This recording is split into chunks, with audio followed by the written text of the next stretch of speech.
नागपूर महानगरपालिका स्थापनेच्या अमृत महोत्सवी वर्षानिमित्त शहराच्या विकासात मोलाचे योगदान देणाऱ्या माजी महापौर, माजी उपमहापौर तसेच पदाधिकाऱ्यांचा विशेष सन्मान करण्यात येणार आहे। येत्या 2 मार्च रोजी महानगरपालिकेच्या स्थापना दिनी हा सन्मान सोहळा आयोजित करण्याच्या सूचना महापौर नीता ठाकरे यांनी दिल्या। महानगरपालिकेच्या स्थापना दिनाच्या पूर्वतयारीसाठी महापौर कक्षात झालेल्या आढावा बैठकीत या संदर्भातील निर्णय घेण्यात आला।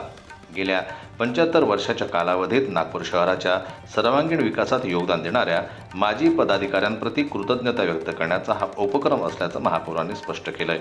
नागपूर महानगरपालिका ही शहराची पालक संस्था असून पौर जनहिताय या ब्रीदवाक्याला अनुसरून नागरिकांच्या सेवेसाठी सातत्यानं कार्यरत आहे।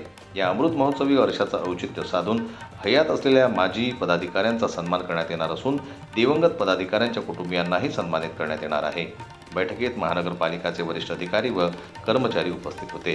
स्थापना दिनाचा कार्यक्रम भव्य आणि गौरवशाली पद्धतीने साजरा करण्यासाठी आवश्यक तयारी करण्याचे निर्देशही यावेळी देण्यात आले। ब्युरो रिपोर्ट, जनमत लाईव्ह न्यूज, नागपूर।